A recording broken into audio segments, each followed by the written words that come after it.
The first thing that an appraiser needs to learn in his very first class for becoming an appraiser is how to say these two words. Ready? It depends.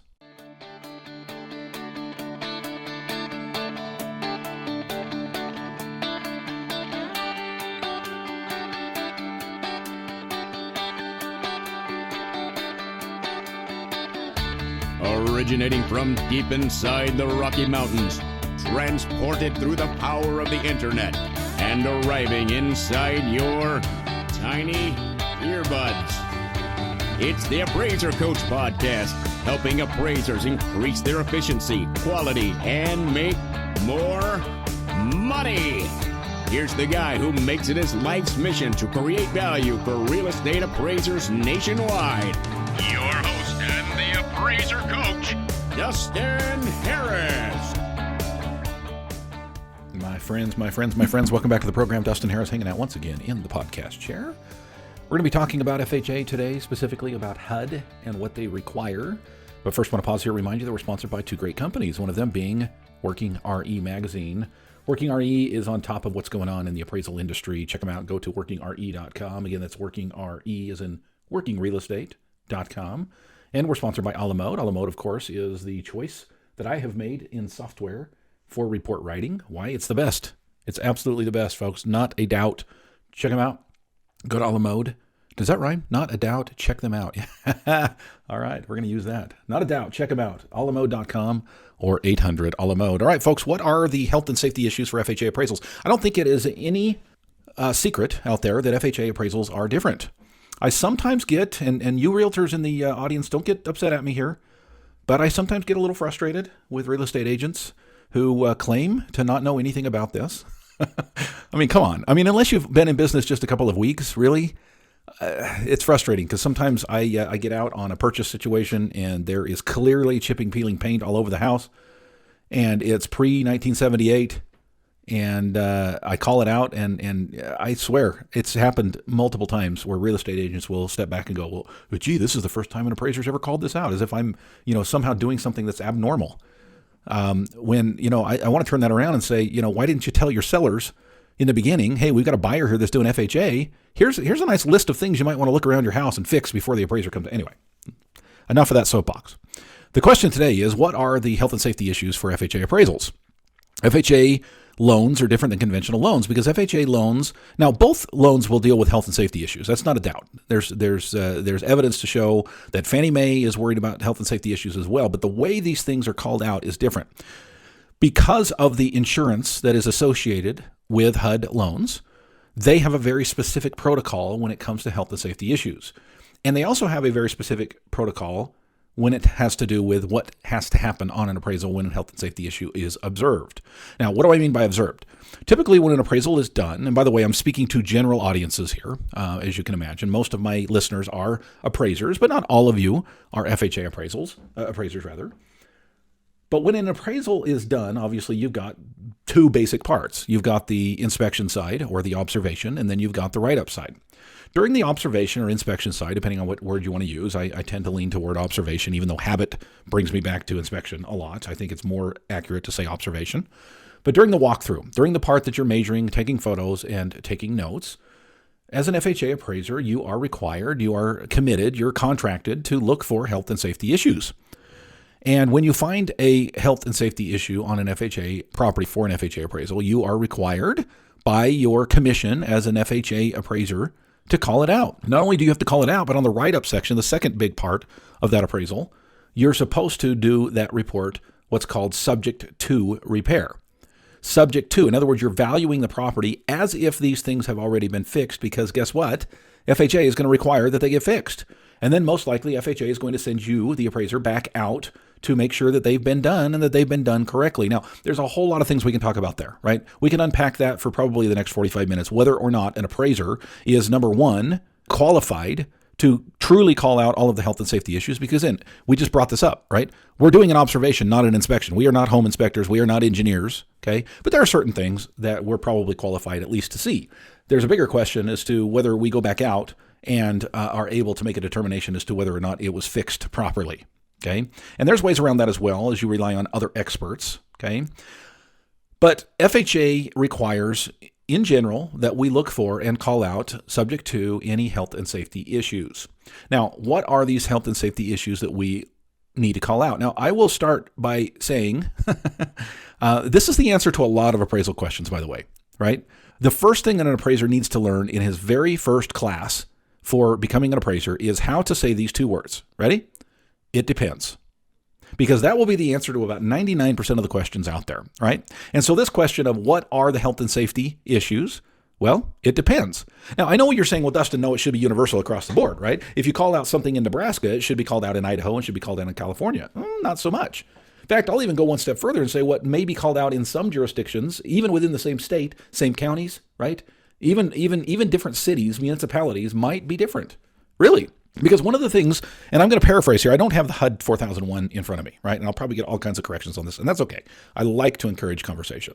But one of the things that the HUD handbook, the 4000.1 handbook indicates, by the way, we're talking Appendix D here, which is the appraisal side, is that we also have to look to local building codes, right? So for example, I often see appraisers online or wherever, they'll say, they'll take a picture of a deck and they'll say, should I call this out and put a railing on it?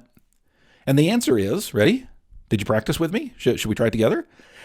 It depends, right? Well, what would that depend on, Dustin? Well, is it truly a health and safety issue? Is that a 3-inch deck? It's 3 inches from the grass to the top of the deck? I mean, is that a health and safety issue? Again, it depends. That's up to you. I can see an argument made, well, that's a tripping hazard, right? 3 inches, you're not going to see that as a step, and you're going to trip over it. So in other words, there's a lot of leeway that can be given to an appraiser. And you also have to look to building codes. So back to the example of the deck. Right? Some building codes would say there is no height that would require some type of a railing. And others would say it's 30 inches. And some might say it's 28 inches. And others might say it's 36 inches. And then you have to go one step further, my friends, and say, well, is the local building code the end all be all? Is that what I'm going to reference when it comes to, okay, here's a deck. It's at 28 inches above the grass. And the local municipality says that unless it's 30 inches or more, we don't need a handrail. Do you have the leeway as an appraiser to call it out and say, I think it needs a handrail? I'm looking at this. It looks like a health and safety issue to me. And the answer is yes. Now, I want to step back for just a second and lay a foundation, because many of you who are listening to this program have been around a while. I was going to say you're old, but that would be rude. You've been around a while. And in the past, folks, these things were very, very laid out for us. I remember when I first started doing FHA, and the handbook looked a whole lot different than it does today. Meaning there were very specific things that you looked for and very specific things that were called out. Thankfully, that handbook is a little bit more flexible these days. Now, there's certain things that are called out, right? And there's certain things that aren't.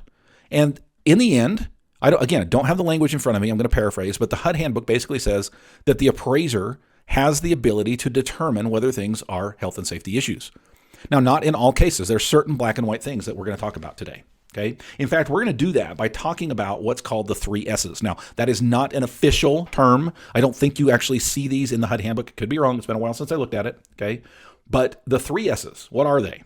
Well, they boil down to 3 different things. And sometimes, by the way, there's some confusion on what these things mean. And that's what I want to go through today.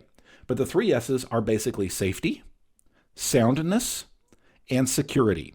Summed up, we often in our office call them health and safety issues. Okay, health and safety issues. Again, 3 S's, safety, soundness, and security. What are those? And can I give you some specific examples? Why, yes, I can. When we get back from the break, first I want to pause here and remind you that we're sponsored by All the Mode Software. Folks, you've heard me talk about All the Mode for several years now. They've been a sponsor from the beginning. That means for 7 years, I've been telling you, you need to switch over to All the Mode.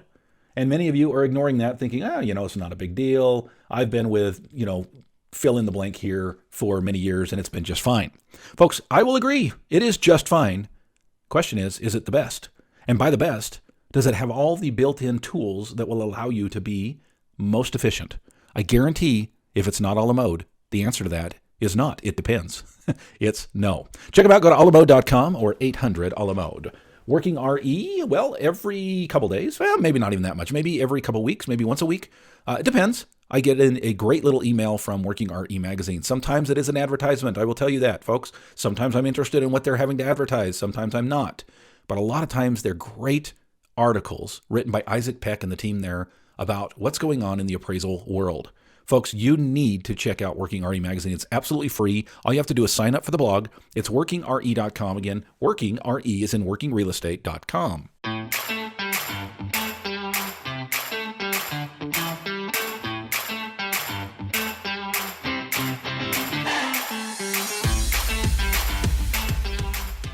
All right, welcome back to the program. Folks, we're talking about health and safety issues. I know the exciting topic of health and safety issues when it comes to FHA appraisals.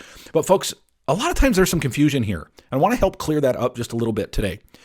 We're going to be talking for the rest of the program about the three S's, okay? Three S's are safety, soundness, and security. What do each of those mean? Let's start with the easy one, safety. Honestly, folks, most of the time when we're talking about FHA issues, this is the one that we're talking about. This is the one S out of the three S's that is probably cited the most. The things that we find as appraisers in an FHA inspection mostly fall under the banner of safety. Okay. Safety refers to, according to FHA, the safety refers to health, habitability, and sanitary conditions of the property. Okay, that's easy, right? Can you live in the property? Will your health and safety be at risk if you live in this property? Okay, so the most common, it's one I already brought up, is chipping, peeling paint prior to 1978. Why 1978, Dustin? Well, because in 1978, they passed federal regulations that banned lead-based paint. Now, that doesn't mean somebody didn't have some lead-based paint in the shed and waited till 1980 to put it on their house. Okay. And it also doesn't mean that just because, this magic number of 1978 exists, that anything after that doesn't necessarily have lead-based paint or that anything before that does. Right? But this is the way that FHA has laid this out. It's the most popular thing out there. If you've got chipping and peeling paint, by the way, let me clarify what chipping and peeling paint is. It is not faded paint. And sometimes that gets mistaken. We're talking about paint that you can actually walk up to the house and either find it on the ground because it's peeled off, or that you can chip it or peel it off yourself with your fingernail or a finger or what have you. Their fear here is that some kid is going to walk up there and look at this beautiful paint on the side of the house, pick it off, and somehow be so hungry that he or she puts it in their mouth and ingests it and becomes, you know what lead-based paint does to you, okay? So that's a big one. If you have a house that's built prior to 1978 and you have chipping and peeling paint, that is considered a safety issue. Okay. This is also what we have, what we consider, issues with railings. Now, again, railings specifically used to be called out by FHA. They no longer are. They leave it up to the appraiser to decide whether or not it's a health and safety issue. So if I find a stairway that does not have a railing, that does not necessarily mean that I am requisite to call it out. And that is a confused item out there, folks. It does not say that you have to call out anything over blank amount of inches to have a railing. So a deck that is 40 inches tall and there's no railing, guess what, folks? I'm going to call that out. Now, some other appraiser may not. And again, they somewhat leave that up to the appraiser to make that decision. Another one to think about is carbon monoxide and fire detectors, okay? These smoke alarms, if you will. Now, sometimes that is required by building. Believe it or not, in many places in Idaho, I know it's crazy. Many places in Idaho, meaning municipalities, do not even require that you have smoke detectors and carbon monoxide. I know in the state of California, it's all over, right? And so that's just a common thing to pull out. Another thing that's pretty common in the safety issue, again, we're talking about the three S's here, is exposed wires. Now, you might look at an exposed wire, an outlet cover that's gone, and say, really? Dustin, really? That's a safety issue? Well, according to FHA, it is, right? If a little kid or anybody can stick their finger in there and get electrocuted, that's an issue. Okay. And so that in general is the safety issues. Now, there's plenty more. I only gave you some examples. Don't get on the comments and say, Dustin thinks that those three things are the only thing you would call out on safety issue. No, I'm giving you a couple of examples, folks, about general things that I see on a regular basis. There are others out there. For example, broken windows. That's another safety issue out there. Okay. All right. Let's talk about soundness. This was a little bit more difficult, but not as difficult to understand as security. Can't wait to get to security. Probably the most misunderstood S in the three S's. But let's talk about soundness, okay? Soundness refers to the structure itself, right? Is the structure sound? Okay, this would be such things as cracks in the foundation. Now, that does not mean if you have a crack in this foundation that you have a soundness problem. It might be very, very common and very expected in a home of this age to have a crack in the foundation, especially in Idaho, folks. Guess what? Concrete cracks in Idaho. It cracks. I don't care what you do to it. I don't care how professional you are. I don't care how you mix it. I don't care what the temperature is on the day that you do it. I don't care how much it rains for the days to follow. Concrete cracks in Idaho. That does not necessarily mean you got a foundation problem, but it may. Okay. The other thing would be water damage, right? If you see water damage, that has to do with soundness. For example, is the roof leaking? Now, it may not necessarily be leaking the day that you're there, but if you see water damage on the ceiling, I'm looking up at the ceiling as I'm saying this. Can you tell? My voice changes just a little bit because I have to shift my head. If you see water on the ceiling, there's a pretty good chance there, at least in the past, has been an issue with a soundness problem. Okay. Other things are, foundations that are not square. things that are not properly built, not using good workmanship, those are all soundness issues. And yes, FHA requires that you pull out soundness, right? That you call out soundness. Okay, let's talk security before I let you go today. Security is an interesting one because usually you're going to think security is how secure the house is. Okay, meaning if you're in a crime-ridden neighborhood, do you have bars over the windows, and are they quick release so that you're not captured in there, right? Security, folks, that is not what security means. Okay, security, when it comes to the 3 S's, actually refers to whether or not the property can be used as collateral. Okay. Again, I want to go back to what I said before. FHA is insurance-backed. It's government insurance-backed. As a consequence, they want to make sure that this property can be good collateral. Okay. Now, this is not value. It does refer to value, right? But we're not talking value. We're not saying whether or not it's secure enough to be valued high enough. We're talking about other things, usually external things. Okay. I'll give you an example. A very common one is railroad tracks. How close are you to the railroad tracks? That is a security thing. Again, has to do with the security of the loan and the insurance. Okay, I once appraised a house for FHA that was literally sitting on a landfill.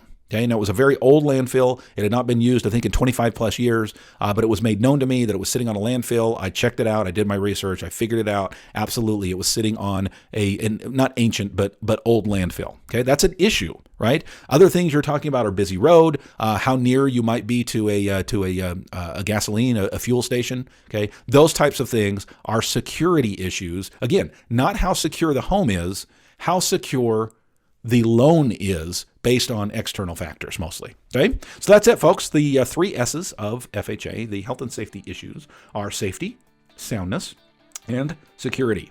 Again, these are often mixed up, but really, we're going to boil this down. Again, you as an FHA appraiser are required to call out all 3 of the S's, but I would say 90% of the time, those things are going to fall under the first S, which is safety. Thank you for joining me today, folks. By the way, we would love to have you be a part of our all-star team, folks. We're growing by leaps and bounds. Lots of appraisers want this great information. Reach out to me. Find me at theappraisercoach.com/memberships. Again, it's theappraisercoach.com/memberships.